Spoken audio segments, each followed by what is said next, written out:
तुम रूम में बुला के कुकर्म करना चाह रही थी, तुमको रूम में जगह नहीं दिया तो तुम बाथरूम में जाके कुकर्म करने का काम की। और ऐसे परिस्थिति में यदि वो बच जाती है, भाभी को फंसाने के लिए एक बनाया जाता है। कुछ दिन में देखिएगा, बोलेगा कोई मीडिया वाला पूछ देगा, कहेगा ये भी कुकर्म में था, पुलिस का नाम बोलेगा, पुलिस को भी बोलेगा कि ये भी कुकर्म में था। उसको लग रहा है कि मैं जिसको बोलेंगे वो फंस जाएगा। कानून अंधा है क्या? आपको बॉयफ्रेंड आप रखिए, ठीक है, आज़ादी है, लेकिन आपको लाइसेंस नहीं है कि आप अवैध रिश्ते को आप घर में बुला के अवैध काम कीजिए। ये अनैतिक है। अपने जिस्म के हवस को, भूख को मिटाने के लिए यदि आप अनैतिक कार्य करते हैं और उसमें कोई मर जाता है तो शहीद की दर्जा नहीं मिलेगी, कुकर्मी की दर्जा में। दादी के बयान का कोई महत्व नहीं है कि एक साथ वो 15 लड़कों से बात कर रही थी। जी। इस बात का क्या गारंटी? उसका मेडिकल क्यों नहीं हुआ? यदि वो कहती मैं कुकर्म नहीं की तो तुम मेडिकल दिखाओ। हाँ। उस लड़की का खुद बोलती कि मैं मेडिकल जांच कराती हूँ। यदि दिख जाए कि मेडिकल में उसके साथ शारीरिक संबंध कोई स्थापित किया है कि नहीं, इस हैसियत से वहाँ वो रह रही है। क्या उसकी शादी हो गई?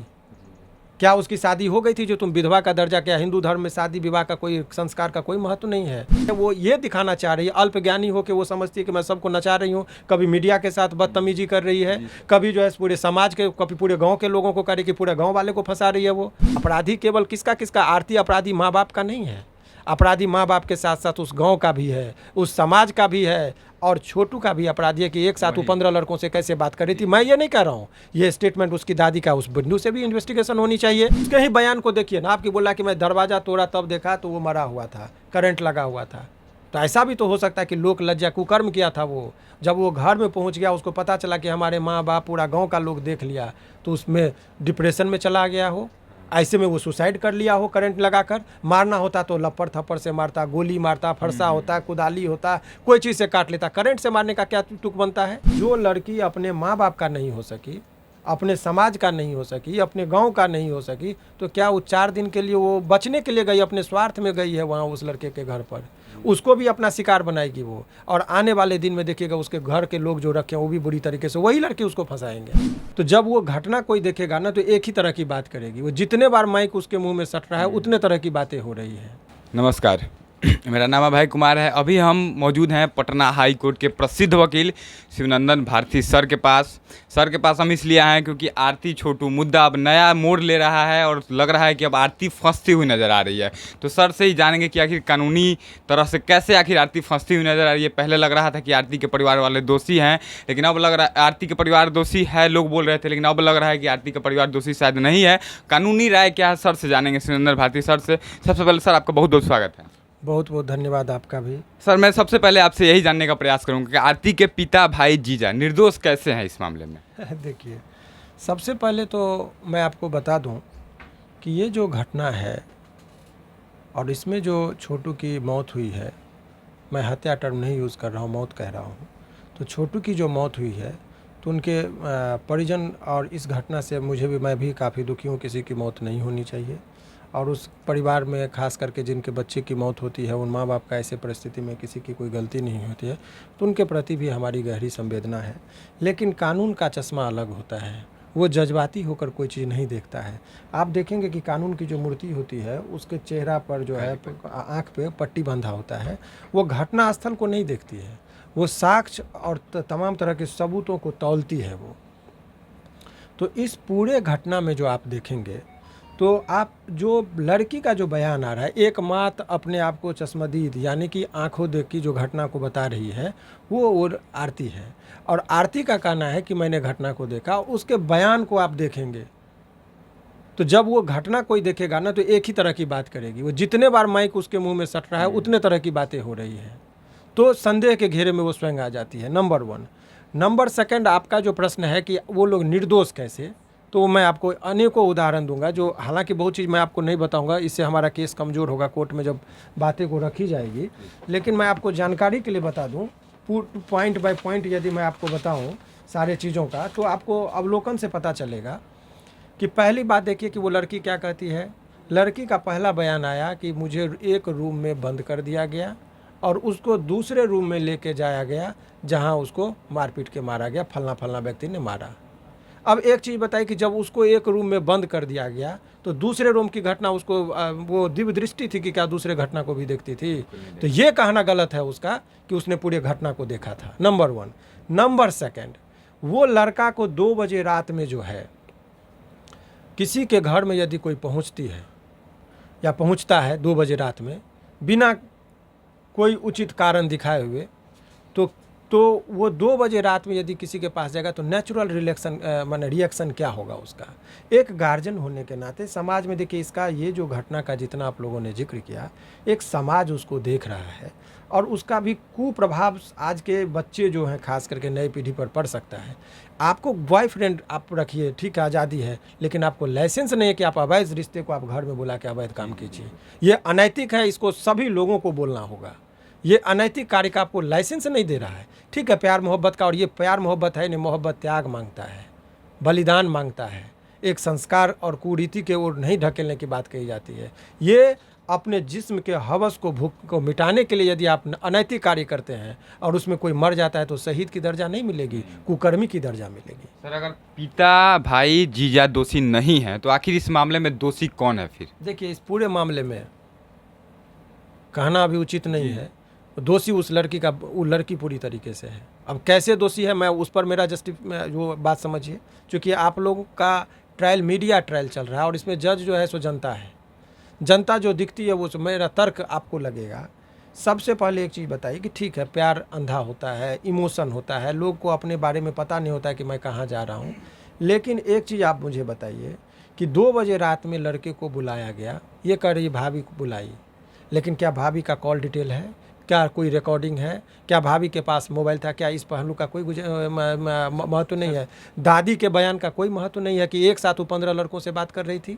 जी। इस बात का क्या गारंटी? उसका मेडिकल क्यों नहीं हुआ? यदि वो कहती मैं कुकर्म नहीं की तो तुम मेडिकल दिखाओ। हाँ। उस लड़की का खुद बोलती कि मैं मेडिकल जांच कराती हूँ। यदि दिख जाए कि मेडिकल में उसके साथ शारीरिक संबंध कोई स्थापित किया है कि नहीं, तो जब वो अभी पाक और साफ बनती है, अपने माँ बाप और पूरे कुल, पूरे समाज, पूरे बिहार और हिंदुस्तान का नाम वो खराब कर रही है। वो एक कहती है, वो ये दिखाना चाह रही है, अल्पज्ञानी हो के वो समझती है कि मैं सबको नचा रही हूँ। कभी मीडिया के साथ बदतमीजी कर रही है, कभी जो है पूरे समाज के, कभी पूरे गांव के लोगों को करे कि पूरे गांव वाले को फंसा रही है वो।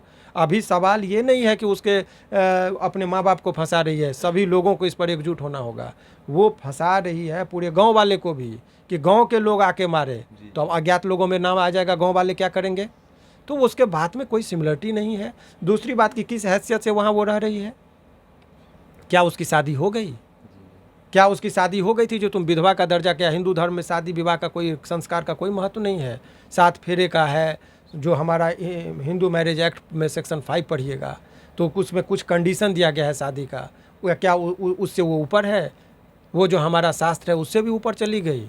ये किस दिशा में समाज को लेके जाना चाह रही है? अभी कह रही कि हमको सभी लोग गिरफ्तार हो गए जो मोस्ट प्रोबेबली थे, अभी भी बयान लेता है तो कह रहे नहीं हमको पुलिस तो कोई मदद ही नहीं कर रही है। तो क्या करे, डायरेक्ट उसको निकाल के तुम्हारे माँ बाप को गोली मारते हैं। और जो लड़की, ठीक है, अभी 21 साल बता रही है, मैं इस चीज़ को नहीं मानता हूँ जब तक सर्टिफिकेट ना देख लूँ, उसका बचकाना वाला बात है। और अभी जो है सो जो लड़की अपने माँ बाप का नहीं हो सकी, अपने समाज का नहीं हो सकी, अपने गांव का नहीं हो सकी, तो क्या वो 4 दिन के लिए वो बचने के लिए गई, अपने स्वार्थ में गई है वहाँ उस लड़के के घर पर? उसको भी अपना शिकार बनाएगी वो। और आने वाले दिन में देखिएगा उसके घर के लोग जो रखे हैं वो भी बुरी तरीके से वही लड़की उसको फंसाएंगे। मैं, आप मेरी भविष्यवाणी जान लीजिए, एक लॉ का एक्सपीरियंस के आधार पर मैं बता रहा हूँ। क्योंकि जब वो अपने स्वार्थ में इस तरह का हरकत को कर रही है, तो ये तमाम तरह का चीज़ है। देखिए सर, बहुत ही कानूनी तरह से सर बात करें, जज्बाती नहीं है लोग, भारत के लोग जज्बाती हो गए हैं। बाकी हालांकि बहुत सारे लोग कॉल करते हैं तो हमें लगता है लोग जज्बाती हैं, समझने की ज़रूरत है। पहले आपको मैं बता देना चाहता हूं कि कोई भी कमेंट करने से पहले सर की बातों को 2 से 3 बार सुनिएगा, समझिएगा, उसके बाद कमेंट करके जवाब दीजिएगा कि आप क्या सोचते हैं इस बारे में। सर से आगे जानेंगे, सर कानूनी धारा क्या कहता है इस मामले में? कानूनी दौपेच की बात है, कानून में जो लिखा गया है उसी चीज़ पर वो बात होती है। कानून में बहुत सारी बातों का जिक्र है, तो साधारण जनता को मैं, आप चूँकि वहाँ पर व्याख्या होती है, इतनी मोटी मोटी जो बुकें देख रहे हैं ना आप किताब, उसमें शब्दों का ही व्याख्या होता है कि इस शब्द का मीनिंग ऐसे लगना चाहिए। तो 2-3 ग्राउंड है कानून के दृष्टि में। पहला है कि जो आप मर्डर जिसको कर रहे हैं उसको परिभाषा सेक्शन 300 में किया गया है, सज़ा 302 में होता है। 302 का अपवाद है। अपवाद ये है, पहला कि आप उसमें यदि कोई भी ऐसी हरकत देखते हैं जिसमें grave and sudden provocation, 2 term मैं यूज कर रहा हूँ, ग्रेव और सडन माने अचानक, और ग्रेव का मतलब गंभीर, प्रवोक किया गया हो, ऐसा चीज़ कि आप उत्तेजित हो गए हो, ठीक है, और उसका नेचर बहुत ग्रेव है, तो यदि ऐसे में यदि आपने किसी का को मार भी दिया तो वो हत्या की श्रेणी में नहीं आएगा। ऐसा डिफिनीशन आईपीसी कहता है, 1860 में लिखा गया है और लॉर्ड मैकेले के द्वारा लिखा गया है। तो उस टाइम में भी उस चीज़ों को रखा गया था। तो आप बोलिएगा ग्रेव एंड सडन प्रोवोकेशन क्या है, उसकी व्याख्या आप कानूनी तौर पर समझिए, जो एक इस बात को समझने के लिए एटलीस्ट आपको लीगल माइंड होना पड़ेगा। जो पढ़े लिखे लोग हैं, जो थोड़ा भी बात को समझना चाहेंगे वो समझेंगे। तो उसमें जो वो बात कही गई है कि ग्रेव, मान लीजिए आप ग्रेव कैसे और सडन, इसका डिफेंस हम लॉ में लेंगे, कैसे लेंगे वो समझिए। पहली बात कि अचानक उसी लड़की की बात को मैं मानता हूँ जितना वो बयान दे रही है। अभी मैं अपनी पक्ष की बात नहीं बता रहा हूँ, डिफेंस का विटनेस की बात नहीं कह रहा हूँ। उसने एक तरफा जो बयान दिया उस पर समझिए। वो कहती है कि बाथरूम जो उसके आंगन से दूर है वहाँ पर आपत्तिजनक स्थिति में देखा गया, वहाँ पे पकड़ा गया। तो ये बात तो सत्य है ना कि वो लड़का उसके घर में था। इसमें कहीं उसको एडमिटेड फैक्ट है, सभी लोग एडमिट कर रहे हैं कि लड़का का मौत उसके घर में हुआ। तो 2 बजे रात में आप सोचिए, समाज में किसी के घर में माँ बहन हो और कोई पराया लड़का घुस जाए तो क्या होगा? सडन प्रोवोकेशन होगा ना, गुस्सा आएगा ना अचानक से, क्या रे ये कैसे घुस गया मेरे घर में।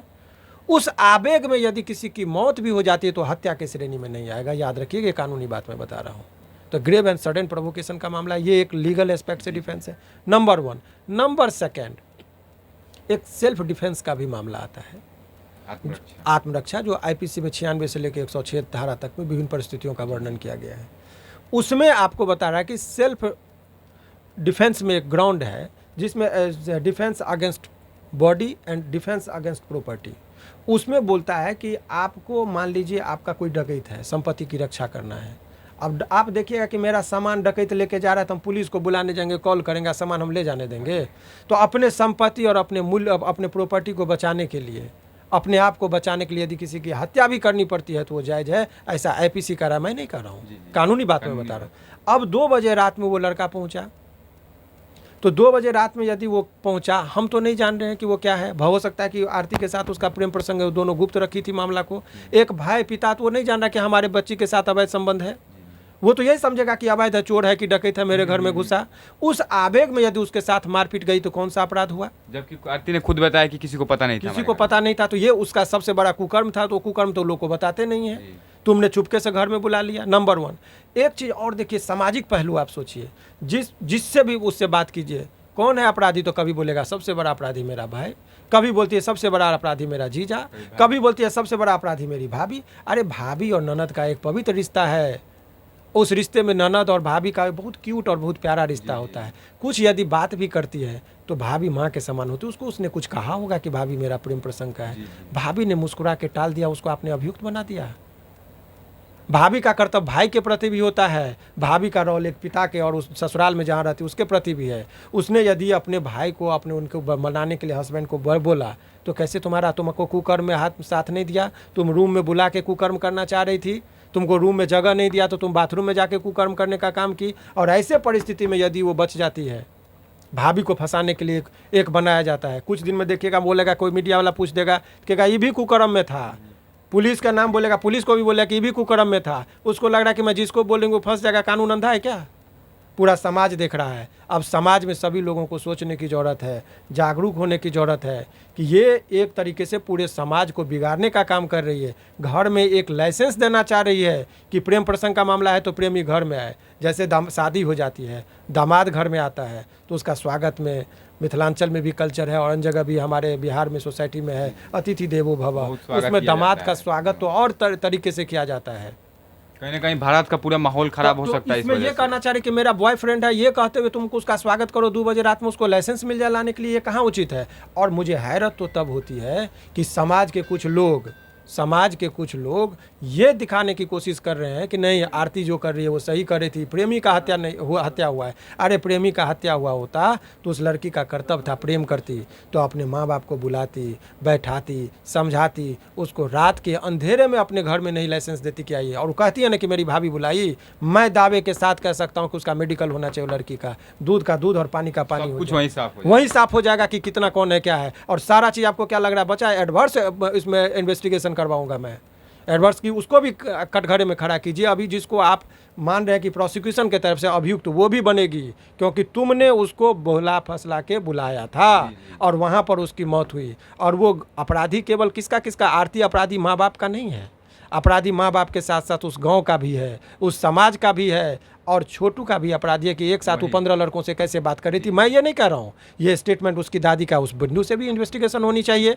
उसके बाद आप जानिएगा उस लड़के के माँ बाप के प्रति भी ये चीज़ है। एक तो चीज़ है, आपको लगता है कि यदि वो इतना डीप लव में थी तो बोलने की स्थिति में 15-20 दिन तक रहेगा वो? उसका फेशियल एक्सप्रेशन से नहीं लग रहा है कि आपको वो मीडिया को जिस तरीके से संबोधन कर रही है वो काफ़ी बोल्ड है। वो अपने आप को बचाने के लिए भी इस तरह का कभी कभी हमको भूत लग गया, उसका आत्मा आ गया, सब आत्मा परमात्मा तुम में आ रहा है। ये साइंस का कुछ ज़माना है, यहाँ भूत पिचास पर लोग यकीन नहीं करता। सो रहता तो आत्मा आके कह देता कि हमको फलना मार दिया, उस पर जजमेंट दे देते और उसको सजा हो जाती। ये सब सारा चीज़ जितना भी हो रहा है ना, ये एक समाज को गुमराह करने की कोशिश की जा रही है। और हैरत मुझे होती है कि बहुत लोग इसमें गुमराह हो जाते हैं। इसीलिए आदमी को अपने तर्क से जो उचित लगे उसको कीजिए। ये वक्त आ गया है गलत को गलत कहने का, सही को सही कहने का। आप किसी भी तरीके से उसको जस्टिफाई नहीं कर सकते हैं कि 2 बजे रात में यदि कोई लड़का किसी के घर में चला जाए और उसको लड़की बुलाए और कभी बोल देती है, उसके बात को कैसे सत्य मान ले? इधर इतने लोग बोल रहे हैं, गांव के लोग बोल रहे हैं, उसकी दादी बोल रही है, इतने बुजुर्ग लोगों का बात नहीं माना जाए? उसके माँ बाप जिसने पैदा किया, माँ बाप कहाँ उस बेटी के खिलाफ कभी विरोध में बोल रहा है? अभी बोला है कि बेटी आ जाओ। यदि माँ बाप का यदि इतने गलत होते ना, और इतने यदि मारने का इरादा होता उसको, लड़के को मारने का, तो पहले बेटी को भी मार देते। उसको मालूम था तो उसने क्या गुनाह किया? बेटी को कुछ नहीं हुआ। अरे मॉब लिंचिंग का मामला था, बहुत सारे लोग आ गए, उसमें भी मौत हो सकती है। या लड़का को जब, और सबूत जानिए कि वो लड़का जब बोलता है उसके ही परिजन की, जब वो घर पे गया उस रूम में तो अंदर से छिटकिली लगा हुआ था। जो छोटू के परिजन जब गए तो उसको तोड़ के निकाला। तो जब अंदर से छिटकिली लगा था तो बाहर से कैसे मार के? कोई अंदर से लाश आके छिटकिली लगाया था क्या? उसके ही बयान को देखिए ना, आपकी बोला कि मैं दरवाज़ा तोड़ा तब देखा तो वो मरा हुआ था, करंट लगा हुआ था। तो ऐसा भी तो हो सकता है कि लोक लज्जा कुकर्म किया था वो। जब वो घर में पहुंच गया, उसको पता चला कि हमारे माँ बाप, पूरा गांव का लोग देख लिया, तो उसमें डिप्रेशन में चला गया हो। ऐसे में वो सुसाइड कर लिया हो करंट लगाकर। मारना होता तो लपड़ थप्पड़ से मारता, गोली मारता, फरसा होता, कुदाली होता, कोई चीज़ से काट लेता। करंट से मारने का क्या तुक बनता है? तो ये बहुत दृष्टिकोण से ऐसे लोग को अपने अपने हिसाब से, और पुलिस का अनुसंधान वो फेयर करती है, लेकिन जज्बाती होकर नहीं। न्याय का देखिए, 3 बॉडी है इंडियन कॉन्स्टिट्यूशन का, न्यायपालिका, कार्यपालिका और विधायिका। विधायिका का काम है कानून बनाइए, एग्जीक्यूटिव का काम है कि implement the law, and judiciary का काम है कि to adjudicate and interpretation of the law. तो इसमें जो है न्याय, जुडिशरी का काम है अपने जो सबूत आएगा उसके आधार पर वो करेंगे। तो मैंने जो आपको बताया, इससे पहले भी मैंने खुलासा किया था, शुरुआती में बहुत लोगों का निगेटिव, जिस टाइम में सारे लोगों का इमोशन उसके प्रति था, उस टाइम में भी कहा कि रुको, ठहरो, समझो, फिर कोई बात करो। मैंने भी कई लोगों का कोर्ट मैरिज कराया है। बहुत सारे प्रेमी जो आते हैं तो उनका मुझे लगता है कि सारा जेन्युइन है तो उसका मैं मदद करता हूँ। लेकिन समाज को जो गलत दिशा में लेके जा रहा है, कुछ लोग भावनात्मक बात करके कि नहीं आरती को न्याय मिलना चाहिए। अरे आरती को क्या न्याय मिलना चाहिए? न्याय तो छोटू के परिजन को मिलना चाहिए। और वो न्याय क्या करेगी? अभी 2 दिन हुआ नहीं करे कि मैं शादी करूँगी, ये भी चर्चा आने लगा है। अभी 13वां हुआ नहीं है, तुम अपना बयान दे रही हो झूठ मूठ के। आरती के आप बताइए इस चीज़ पर यकीन आज के दौर में किया जाएगा कि उसके देह में आत्मा आ रहा है छोटू का? तुम तो उसके भी आत्मा को भी ऊपर से भी तुम ला के नीचे में बदनाम करो। यदि तुम प्यार करती तो नौटंकी नहीं करती। मैं इस चीज़ को सिरे से खारिज करता हूँ कि कोई यदि ये कहता है कि मुझे आत्मा आके ये लड़ा देह में लग रहा है। तो सर आखिर में सर से मैं यही जानने का प्रयास करूँगा, सर आखिर किस तरह से आप बचा लेंगे आरती के परिवार को? आपको लगता है, आपकी नज़र में और कोर्ट के नज़र में लगता है कि आरती का परिवार दोषी नहीं है? एस्पेक्ट है, कानूनी एस्पेक्ट की तौर पर आप जब चाहेंगे, बहुत सारा एस्पेक्ट है जिसको मैं एक एक पत्ते दर पत्ते खोलूंगा तो उनके जो वकील होंगे उनको डिफेंस मिल जाएगा। ये चीज़ मैं नहीं खोल सकता हूँ। मोटा मोटी बात समझिए कि बहुत सारा ग्राउंड है जो सेल्फ डिफेंस का मेरा ग्राउंड है। हाउस ब्रेकिंग एट नाइट है, जिसको रात में अवैध तरीके से यदि किसी के घर में घुसते हैं तो डिफेंस में हमको मारने का अधिकार है। मॉब लिंचिंग का मामला है, सुसाइडल है। और यदि मैं मारा होता तो वहाँ से भाग गया होता, सभी लोगों की गिरफ्तारी जो उसमें से जीजा को छोड़ के घर पर से हुई, माँ बाप का, उसके पिताजी साधु टाइप के आदमी हैं, संत आदमी हैं। तो ये सब सारा चीज़ बैकग्राउंड है। तो बहुत सारा ग्राउंड हमको है लॉ लीगल एस्पेक्ट से, जिस पर मैं अपना काम करूँगा। ठीक है, उनके परिजन हमसे संपर्क में हैं कुछ लोग। ठीक है, अभी लोअर कोर्ट में मामला चलेगा, बेल के लिए अभी पहले आवेदन होगा। चूँकि 302 का मामला में अधिकतर लोगों को लोअर कोर्ट से न्याय माने बेल नहीं मिलता है, तो यहाँ हाई कोर्ट तक आते आते बेल मिलेगा। इसीलिए बहुत सारे चीज़ का नहीं है, वो लाख चीख ले, लाख चिल्ला ले, लेकिन समाज जो है ना गुमराह नहीं होता है। देर से ही सही समाज अब जागने लगा है, हर चीज़ को देखने लगा और समझने लगा है। देखिए सर ने कुछ बातें बताई जिसको मैं आपसे बोल देना चाहता हूँ कि पहले आप समझिएगा गौर से इन बातों को, उसके बाद निर्णय लीजिएगा और कमेंट में लिखिएगा, क्योंकि बहुत सारे ऐसे लोग हैं भारत में हमारे जो कि भावनाओं में बह करके किसी भी बात को समझेंगे नहीं, सिर्फ एक पक्ष का बात सुनेंगे और गालियाँ लिखना शुरू कर देंगे। उन लोगों को मैं बता देना चाहता हूँ कि सर की बातों को समझिएगा। और सर ने एक बात कही कि अगर आपके घर में रात के 2 बजे कोई आता है तो आप क्या करेंगे, इस बात को जरूर एक बार सोच करके उसके बाद ही कमेंट करिएगा। हालांकि सर ने जो बातें कही कानूनी बातें थी, सर की कोई अपनी राय नहीं है, जो भी बातें सर ने बताई है कानूनी बातें हैं। सर आखिर में आपने अपना कीमती समय हमें दिया, इसके लिए बहुत बहुत धन्यवाद। आपका भी बहुत बहुत शुक्रिया।